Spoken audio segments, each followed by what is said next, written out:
প্রিয় দর্শক, বঙ্গকথা আলোচনা অনুষ্ঠানে আপনাদের সকলকে স্বাগতম। দর্শক, আপনারা সকলে অবগত আছেন যে বিগত ১৬-১৭ মাস বাংলাদেশে কিভাবে সনাতনীদের উপরে আক্রমণ, নির্যাতন, হত্যা এসব ঘটনা ঘটে চলেছে। আমরা জুলাইয়ের ২০২৪ এর জুলাই মাসে কিংবা অগাস্ট পর্যন্ত কিংবা তারও ২-১ মাস পর্যন্ত বিষয়টা হয়তো আন্তর্জাতিক মহলে অতটা গুরুত্ব বা দৃষ্টি আকর্ষণ করেনি। কিন্তু এখন বলা হচ্ছে যে ১৯৭১ সালের পরে এটা আসলে নজিরবিহীন আ অত্যাচার এবং নির্যাতন হিন্দু এবং সনাতনীদের উপরে ঘটে চলেছে। আমি সংখ্যালঘু শব্দটা একেবারেই পছন্দ করি না। কারণ হচ্ছে আমাদের সংবিধানে বলা আছে জাতীয়তাবাদের কথা, বলা আছে ধর্মনিরপেক্ষতার কথা। একটি মানুষও যদি অন্য ধর্মের হয়ে থাকে, তার ঠিক যতটুকু অধিকার এদেশের ৯০ কিংবা ৯৫% ধ আ সংখ্যার যদি কোনো ধর্মের মানুষ থাকে, তারও সেই একই অধিকার। তাহলে কেন হচ্ছে এই ধরনের নির্যাতন? এর পিছনে কি কারণ? হয়তো কিছু আমরা বুঝি, কিছু বলি, কিছু বলি না। এই সকল বিষয় নিয়েই কথা বলবার জন্য আমাদের মধ্যে একজন গুণীজন অ্যাডভোকেট সুমন কুমার রয় দাদা উপস্থিত রয়েছেন। তার পরিচয়টা আমি একটু আপনাদের সকলের সামনে তুলে ধরতে চাই।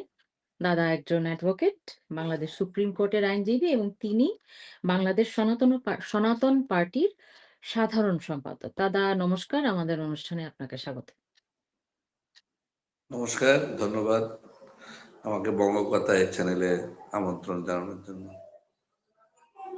দাদা আমি আহ শুরুতেই বিষয়গুলো তুলে ধরেছি, আপনি বুঝতেই পারছেন যে আপনার কাছে আসলে কি জানতে চাইবো। কথিত আছে যে আওয়ামী লীগ সরকার আমলেও বাংলাদেশে হিন্দুদের উপরে কিংবা সনাতন ধর্মের যারা মানুষ আছে কিংবা যাদের সংখ্যায় কম ধর্মের মানুষ যারা আছে তাদের উপরে নির্যাতন, অত্যাচার হয়েছে। কিন্তু এই গত ১৬, ১৭, ১৮ মাসে যেই ধরনের ঘটনাগুলো আমরা দেখছি, এরকমটা হয়েছে বলে আমরা এরকমটা দেখিনি। এই ১৭-১৮ মাসে এই জিনিসটা এরকম প্রকট আকার কেন ধারণ করলো বলে আপনি মনে করেন দাদা?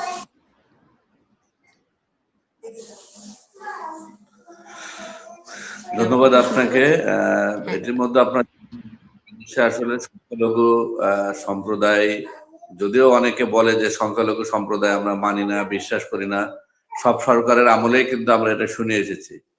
কিন্তু কাজে, কর্মে, আচার আচরণে সবসময়ের জন্যই এদেশের সনাতনী সম্প্রদায় বা যারা মাইনরিটি আছে তাদেরকে সংখ্যালঘু বোঝানো হয় যে তুমি এদেশের সংখ্যালঘু। আপনি এটা চাকরি থেকে শুরু করে যেদিকে যে ক্ষেত্রে যান না কেন, আপনি সকল ক্ষেত্রে যে বৈষম্য, এই বৈষম্য প্রমাণ করে যে আমরা সংখ্যালঘু এবং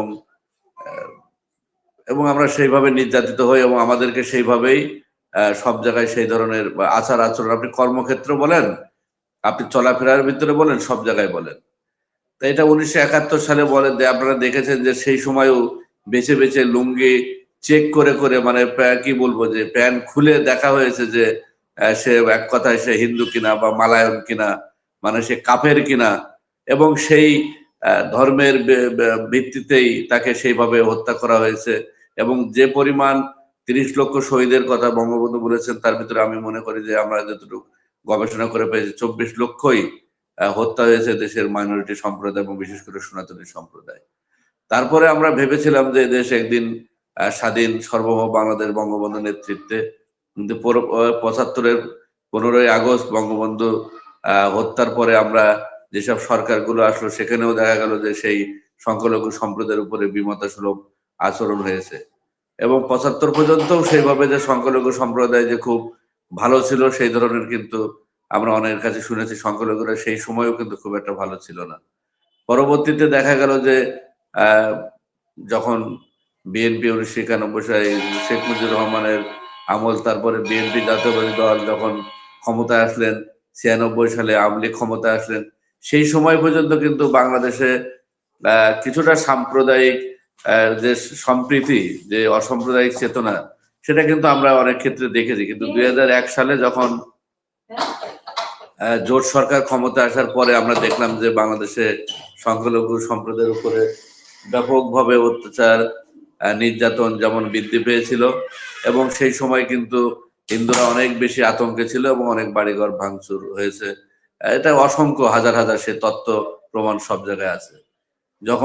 যখন বঙ্গবন্ধু কন্যা ক্ষমতায় আসলেন জননেত্রী শেখ হাসিনা ২০০৮ সালে ক্ষমতায় আসার পর, এর ভিতরে তত্ত্বাবধায়ক সরকারের যে ২টা আমল ২ বছর, সেই সময় আমি মনে করি যে বাংলাদেশের সংখ্যালঘুরা প্রকৃতপক্ষে ভালো ছিল, এবং তাদের যে জমি জায়গা দখলের ক্ষেত্রে আমরা দেখেছি যে অনেক কম, এবং সাথে সাথে প্রশাসনিক সাপোর্ট গুলো পাওয়া গেছে, এবং প্রশাসন সেই সময় সার্বিকভাবে সংখ্যালঘু সম্প্রদায় না শুধু সারা বাংলাদেশের জানমাল নিরাপত্তার ক্ষেত্রে কিন্তু তারা ব্যাপক ভূমিকা পালন করেছে, এবং সেই সময় ওভারঅল সকল মানুষই ভালো ছিল বলে আমরা মনে করি। ২০০৮ সালে আওয়ামী লীগ সরকার ক্ষমতায় আসার পরে আমরা অসংখ্য ঘটনা দেখেছি, রামু থেকে শুরু করে নাসিরনগর, সাল্লা থেকে গঙ্গাচড়া, কুমিল্লার ঘটনা আপনি জানেন যে দীর্ঘ ২২ দিন, মানে ২২টা জেলায় ৮ দিন ধরে সেখানে কিন্তু হামলা চলেছে। কিন্তু সকল ঘটনার একটা ঘটনার তো বিচার করাই হয় নাই, বরঞ্চ এগুলোকে বিভিন্নভাবে যারা গদা ইকবাল আমরা দেখেছি তাকে আরো পাগল প্রমাণ করার চেষ্টা করা হয়েছে, এবং যারা এইসব ঘটনার সাথে জড়িত ছিল তাদেরকে বিভিন্ন ক্ষেত্রে আমরা দেখেছি চেয়ারম্যান বা এমপি মনোনয়ন দেওয়া হয়েছে, তাদেরকে বিভিন্ন ক্ষেত্রে আরো পুরস্কৃত করা হয়েছে। তারপরও মানুষে একটু কিছুটা স্বস্তিতে ছিল। 999-এর একটা মতো একটা সেবা ছিল, সাথে সাথে পুলিশ পাওয়া গেছে, মানুষের ভিতরে আতঙ্ক ছিল না, মানুষ বুক ফুলিয়ে যে কোনো তার বাক স্বাধীনতা ছিল, মানুষ কথা বলতে পেরেছে। এবং আমি দীর্ঘ সময় শেখ হাসিনার সমালোচনা করেছি, নিজের রাজনৈতিক দল গঠন করেছি যে হিন্দুদের নিজেদের রাজনৈতিক ক্ষমতায়নের জন্য, কিন্তু আমি কখনো নিজেকে আতঙ্কিত বা কখনো ওই ধরনের ফিল করি নাই যে আমি আতঙ্কিতর ভিতরে আছি, যে কোনো সময় আমি গ্রেপ্তার হতে পারি বা যে কোনো সময় রাস্তায় বেরোলে আমি হত্যা হতে পারি। এই যে আতঙ্কটা বা কোনো কিছু হলে পাশে কাউকে পাওয়ার যে আকাঙ্ক্ষা, সেটা ছিল যে না কিছু হলে মানুষ পাশে এসে দাঁড়াবে, আইনের শাসন সেটা কিছুটা হলেও ছিল।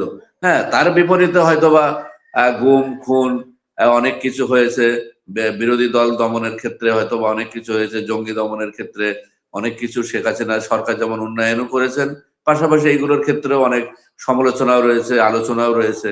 কিন্তু মানুষ কিছুটা হলেও স্বস্তিতে ছিল, শান্তিতে ছিল, একেবারে এই ধরনের নিরাপত্তাহীনতা আতঙ্কের ভিতরে মানুষ দিন যাপন করে নাই। কিন্তু বর্তমানে 5ই আগস্টের পরে মানুষ যে পরিমাণ ভয়াবহ ভাবে বসবাস করতেছে, আমার মনে হয় যে আমার দীর্ঘ এই 42 বছরের জীবনে আমি জ্ঞান হওয়া আসতে এই ধরনের এই 1.5 বছরের শাসন আমল আমি মনে করবো যে একটা বিভীষিকাময় শাসন আমল, একটা অরাজকতার শাসন আমল, একটা মব ক্রাইমের শাসন আমল, একটি সাম্প্রদায়িক বিস্তারের শাসন আমল, একটা জঙ্গিবাদ বা সাম্প্রদায়িক উত্থানের শাসন আমল হিসেবে, এবং দেশে কোনো আইনের শাসন ব্যবস্থা বিচার ব্যবস্থা আছে বলে আমার মনে হয় না। আমি কিছুদিন আগে মগবাজারে একটা রেস্টুরেন্টে বসেছিলাম, হঠাৎ করে দেখি ওই জায়গায় একটা বোমা পড়ছে এবং সাথে সাথে একজন স্পট ডেড হলো। হয়তোবা সেই জায়গাতে আমি কিছুক্ষণ পরে গেছি, পরে শুনলাম যে মারা গেছে। আমি কালকে কারণ বাজাচ্ছিলাম আমাদের এই সার্বিক যে বিভিন্ন জায়গায় যে সংখ্যালঘু নির্যাতন বা ধারাবাহিকভাবে দেশের অরাজকতা পরিস্থিতি নিয়ে বাংলাদেশ সম্মিলিত সনাতনী জোট, যে জোটের আমি অন্যতম একজন প্রতিনিধি, সেটার আগামীকাল 3:30টায় আমাদের শাহবাগে প্রোগ্রাম আছে। সেই প্রোগ্রাম করে ফেরার পথে দেখলাম যে সেখানে একজনকে গুলিবিদ্ধ করা হয়েছে, বিএনপির একজন নেতাকে। এবং প্রতিনিয়ত দীপু দাস থেকে শুরু করে আজকে মণি, তার মণি চক্রবর্তী, তারপরে হলো আমাদের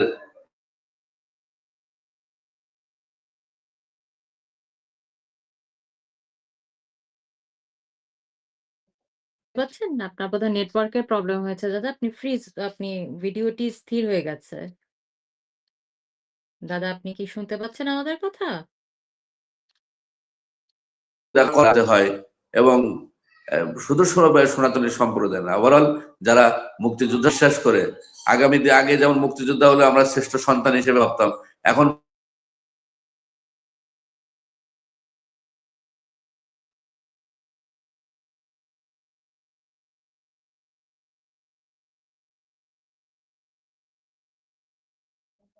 আমরা শুনতে পাচ্ছি না। আপনি কি আমাদের কথা শুনতে পাচ্ছেন সুমন দা? পরাধীনতার ভিতরে আছে, এবং মানে এই জন্য তার কাছে মনে একটা আরো কলঙ্কজনক অধ্যায়, সে কেন মুক্তিযুদ্ধ করতে, এটাই জন্য তার কাছে এখন একটা বরঞ্চ একটা অভিশাপ হিসেবে বর্তমানে দাঁড়াইছে। এবং আমরা 5ই আগস্টের পরে দেখেছি যে শিক্ষকদেরকে কিভাবে লাঞ্ছনা করা হয়েছে, বিভিন্ন পদে যারা ছিল তাদেরকে আওয়ামী লীগের দোসর বানিয়ে ট্যাগ দিয়ে বিভিন্ন, আর হিন্দুরা তো আছেই, যদিও অনেক মুসলিমরা আমরা দেখেছি যে সেই সময় আওয়ামী লীগের আমলে আওয়ামী লীগ করেছে, ছাত্রলীগ করেছে, এখন আবার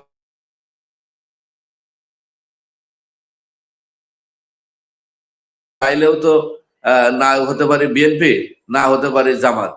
এবং আমাদেরকেও তো একটা রেওয়াজ সব সরকারের আমলেই, আমরা যখন আওয়ামী লীগের আমলে আন্দোলন করেছি তখন বলা হয়েছে যে আমরা বাংলাদেশের সম্প্রীতি নষ্ট করতেছি, বহির্বিশ্বে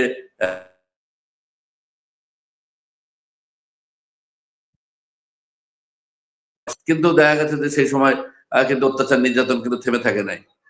বর্তমান সময়েও আমাদেরকে যেমন রয়ের এজেন্ট বলা হচ্ছে, ভারতের এজেন্ট বলা হয়, ভারতের দালাল বলা হয়, আবার আওয়ামী লীগের দোসরও মানে বলা হয়। মানে বাংলাদেশের সংখ্যালঘুরা পড়ে গেছে একটা হলো মানে কি বলবো উভয় সংকটের দিকে। মানে আপনি বিএনপি করলেও তারা বিশ্বাস করে না যে আমরা বিএনপি করি, আবার আমরা আওয়ামী লীগ না করলেও আমাদেরকে আওয়ামী লীগ ট্যাগ দেওয়া হয়। তো এই বিষয়ের ভিতর দিয়ে এবং সম্প্রতি আপনি দেখেছেন প্রায় এই 7-8 দিনে প্রায় 10 থেকে 9টা খুনের মতো ঘটনা ঘটেছে, ধর্ষণের মতো ঘটনা ঘটেছে, বিধবা নারীকে পর্যন্ত গাছে বেঁধে ধর্ষণ করে, তার মানে একটা মধ্যযুগীয় যে একটা বর্বরতা, সেটা একটা মানে আমরা সেই দেশে মনে হয় বসবাস করছি।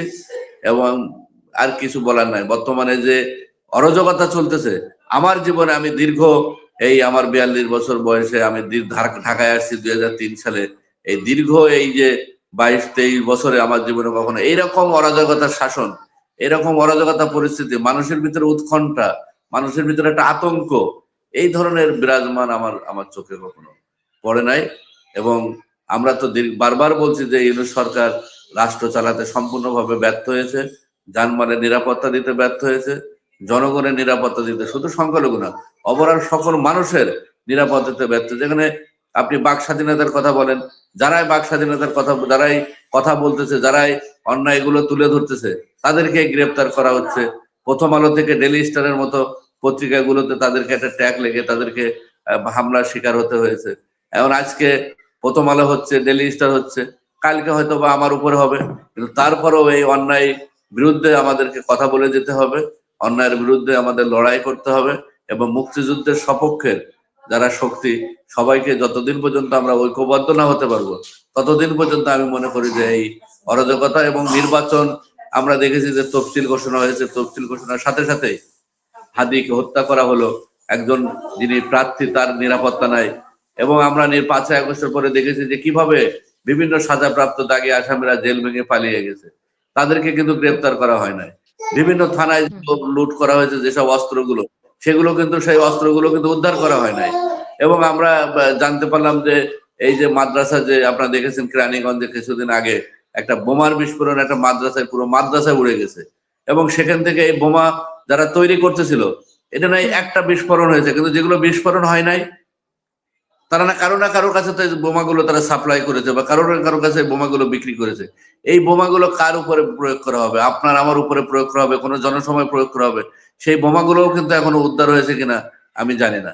আমাদের কাছে, আমরা সরকারের কাছে বা আজকের এই বঙ্গ কথার মাধ্যমে আমরা সরকারকে অনতিবিলম্বে এইসব যে ঘটনাগুলো ঘটছে এবং দ্রব্যমূল্যের ঊর্ধ্বগতি, এবং যে একের পর এক সিন্ডিকেট, আপনার গ্যাসের দাম যদি বলেন, এলপিজি গ্যাস যেগুলো সিলিন্ডার, যেটা আগে ছিল 1300 টাকা 1500 টাকা, সেটা এখন মানুষ 2400-2500 টাকা, এমনকি সেটাও মানুষ পাচ্ছে না।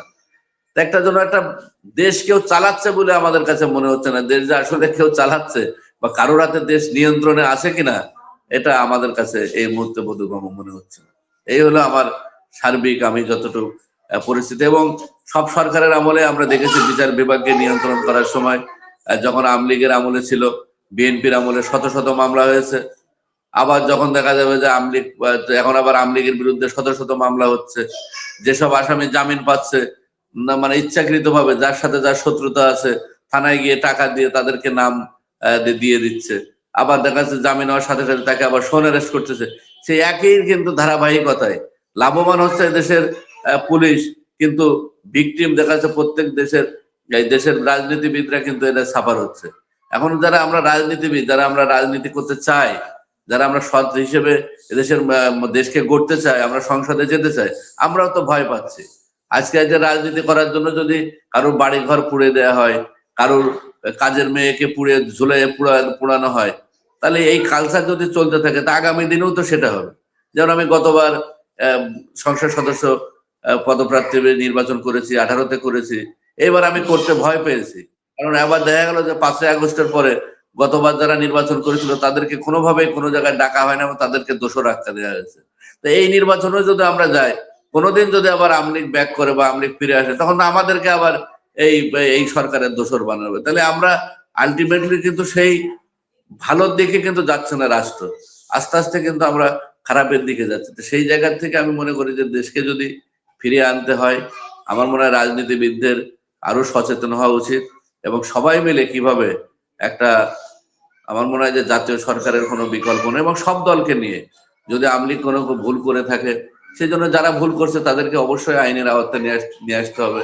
কিন্তু দলকে যদি ব্যান করা হয় তাহলে আলটিমেটলি খুব একটা লাভবান, কারণ জামাতকে আমরা দেখেছি জামাতকে নিয়ে কিভাবে রাজনীতি করা হয়েছে, বরঞ্চ এতে আরো জামাত আরো শক্তিশালী হয়েছে। জামাত দেখেন শক্তিশালী হিসেবে কিন্তু ফিরে আসছে। তা সেই ক্ষেত্রে আলটিমেটলি ক্ষতি হচ্ছে কিন্তু জাতির। আজকে ব্যবসা বাণিজ্য ধ্বংস হচ্ছে, গার্মেন্টস ধ্বংস হচ্ছে, সেটার সুযোগ কিন্তু কিন্তু বহির্বিশ্ব, আর কিন্তু আমরা আপনার কিন্তু আস্তে অবস্থা আস্তে পিছিয়ে হলো। আর সংখ্যালঘুদের কথা কি বলবো, আমরা মানে আছি একটা আতঙ্কের ভিতরে এবং আমরা না পারতেছি দেশ ছাড়তে, যেহেতু আমরা দেশকে ভালোবাসি, আবার না পারতেছি দেশে থাকতে। আমরা এখন মানে একটা উভয় সংকটের ভিতরে বাংলাদেশের সংখ্যালঘু সম্প্রদায় রয়েছে। আপনাকে যদি অনুরোধ করি, আমরা আমাদের আলোচনা অনুষ্ঠানের একদম শেষ পর্যায়ে চলে এসেছি। আপনার কাছে শেষ প্রশ্ন। আপনি এতক্ষণ সরকারের শুনবার জন্যে কিছু কথা বলেছেন, আর কিছু কথা বলেছেন রাজনীতিবিদদের শুনবার জন্যে। কিন্তু আমি মনে করি যে একটি ভূখণ্ড তো আসলে শুধু একটি জিওগ্রাফিক্যাল আ আ আ পরিমণ্ডল নয়। এটি একটি চেতনা। তা আমাদের সাধারণ মানুষের উদ্দেশ্যে, দেশবাসীর উদ্দেশ্যে, যেহেতু আপনি একজন পলিটিশিয়ান ও বটে, সনাতন পার্টির হয়ে কিংবা আপনার কমিউনিটির তরফ থেকে বাংলাদেশের জনগণের উদ্দেশ্যে, দেশবাসীর উদ্দেশ্যে আপনার কি বলবার আছে? যদি বলেন। হ্যাঁ, প্রথমে যেটা বলবো সেটা হলো যে আমাদের যেহেতু সংখ্যালঘু বিষয় নিয়ে আজকের মূল বিষয়, আমাদের সংখ্যালঘুদের জন্য ক্ষমতায়ন দরকার। আমরা যেহেতু কোনো রাজনৈতিকভাবে আমরা ক্ষমতায়ন না হওয়ার কারণেই বিভিন্ন দল বিভিন্নভাবে আমাদেরকে ব্যবহার করে আসছে ভোট ব্যাংক হিসেবে, এবং তারা সেইভাবে কিন্তু সুযোগ সুবিধার ক্ষেত্রে মানে সকল ক্ষেত্রে যে সমান অধিকার সেটা কিন্তু আমরা প্রাপ্ত হই নাই এখনো পর্যন্ত। তা সেই ক্ষেত্রে আমি মনে করি সংখ্যালঘু সম্প্রদায়কে রাজনৈতিকভাবে সচেতন হতে হবে এবং তার অধিকার আদায়ের জন্য রাজনৈতিক যে প্ল্যাটফর্ম, একটি ঐক্যবদ্ধ রাজনৈতিক প্ল্যাটফর্মের কোনো বিকল্প নাই। পাশাপাশি আমি মনে করি যে যে যে আমরা যেই যত বলি না কেন, পার্শ্ববর্তী দেশ আমাদের ভারত, এবং আমাদের স্বাধীনতা অর্জনে ভারত রাশিয়ার বিশাল অবদান রয়েছে এবং ভারতের প্রায় 2000 সৈন্য সেখানে তারা জীবন দিয়েছিল এবং আমাদের প্রায় কোটি কোটি শরণার্থী তারা আশ্রয় দিয়েছিল। যদিও এখানে তাদের স্বার্থ আছে যে ভারত যদি পাকিস্তান থেকে আমরা আলাদা হতে পারি, এটা স্বাভাবিক, সবাই যার যার স্বার্থই দেখবে, তাহলে আহ, তাদের জন্য দুইটা পাশ হ্যান্ডেল করা সুবিধা হবে এবং ছোট দেশ হলে তাদের নিয়ন্ত্রণে থাকবে। এটা সবাই চায়, এটা সব দেশে, ইউক্রেনে আমরা দেখেছি। এটা সবই বিষয়, কিন্তু বিরোধ দেশের সাথে সুসম্পর্ক বজায় রাখতে হবে। তবে অবশ্যই সমমর্যাদার ভিত্তিতে যে কোনো, যদি অমীমাংসিত কোনো কিছু থাকে আমরা ভারত সরকারকে বলবো যে সেই বিষয়গুলো ভারতের সাথে বসে, বাংলাদেশের সাথে বসে, সরকারের সাথে বসে সেগুলো সমাধান করা, এবং পাশাপাশি কোনো একক দলের সাথে যেন সম্পর্ক উন্নয়ন না করে বাংলাদেশের জনগণের সাথে সম্পর্ক উন্নয়ন করা এবং জনগণের চাহিদা মোতাবেক যেন সেই নীতি নির্ধারণী যেন সেটা ঘটে একটা দেশের সাথে, দেশের যেটা হয় সেই বিষয়টা। এবং বাংলাদেশের জনগণের প্রতি আমার আকাঙ্ক্ষা থাকবে, আসেন আমরা হিংসা, বিদ্বেষ, ধর্মীয়, জাতিগত ভেদাভেদ সবকিছু ভুলে বাংলাদেশকে একটু সুন্দর এবং হিংসা মুক্ত, অসাম্প্রদায়িক একটি উন্নত বাংলাদেশ গড়ে তুলি, যেখানে সবাইকে নিয়ে একটি সুন্দর বাংলাদেশ আগামী দিনে প্রতিষ্ঠিত হবে। অসংখ্য ধন্যবাদ সুমন কুমার রায় দাদা। এইরকম অনিরাপদ পরিস্থিতির মধ্যে থেকেও আপনি যে আসলে দেশপ্রেমী একজন মানুষ, আপনার কমিউনিটির হয়ে, সকলের হয়ে আপনি সামনে এসে একটি কণ্ঠস্বর, আপনি একটি বলিষ্ঠ কণ্ঠস্বর, আপনি যে প্রতিবাদটুকু করলেন সেজন্য আমি বিশ্বাস করি যে এই দেশের মানুষ আপনাকে স্মরণ করবে এবং সামনে আপনারাই দেশের হাল ধরবেন, সুন্দর করে দেশ গড়বেন। আপনার মনোবাঞ্ছা, আপনি যে আশা পূরণ করলেন সেটা যেন বাস্তবায়ন হয়। তাহলে আমি দেখতে পাই যে আসলে আমাদের দেশের জন্য সেটা মঙ্গলের হবে। সুপ্রিয় দর্শক, আপনারা যারা আমাদের সঙ্গে এতক্ষণ এই অনুষ্ঠানটি দেখলেন, দেশবাসীর উদ্দেশ্যে একটি কথাই বলব যে আমাদের সংবিধানে যে বিষয়টি আছে এবং বঙ্গবন্ধুর অনেক ভাষণে আমি শুনেছি তিনি সবসময় পরিচয় দিতেন আমি বাংলাদেশী, আমি একজন পিতা। তারপরে উনি বলতেন উনি মুসলমান। সুতরাং ১ম পরিচয় আমাদের আমরা বাংলাদেশী। বাংলাদেশ সবকিছুর ঊর্ধ্বে, সকল কিছুর ঊর্ধ্বে বাংলাদেশ। এটা আমাদের ১ম পরিচয় হবার কথা। সেটাই আমাদের সংবিধানের মূল লক্ষ্য এবং উদ্দেশ্য ৭২ এর সংবিধানের। আমরা যদি সেইটুকু আসলে মনে রাখি এবং সংস্কৃতি একটি দেশের সংস্কৃতি খুবই গুরুত্বপূর্ণ। আমরা সকলে এক ভাষায় কথা বলি। আমাদের আবেগ এক, আমাদের খাওয়া এক। তো সেই জায়গায় আমরা যেন মানুষকে মানুষ হিসাবে দেখি। মানুষের অধিকার, মানবাধিকার যেন আমাদের কাছে আসলে প্রায়োরিটি হয়। এই সকল নির্যাতন, নিপীড়ন এগুলো বন্ধ হোক। আপনারা সোচ্চার হন। আপনার হিন্দু ভাইয়ের জন্য, আপনার বাংলাদেশী ভাইয়ের জন্য। আগে বাংলাদেশী ভাই, তারপরে আপনি আপনার বাংলাদেশী ভাইয়ের অধিকারের জন্য আপনার কণ্ঠ তুলুন, কথা বলুন। সকলে ভালো থাকবেন, নিরাপদ থাকবেন। জয় বাংলা, জয় বঙ্গবন্ধু। বাংলাদেশ চিরজীবী হোক।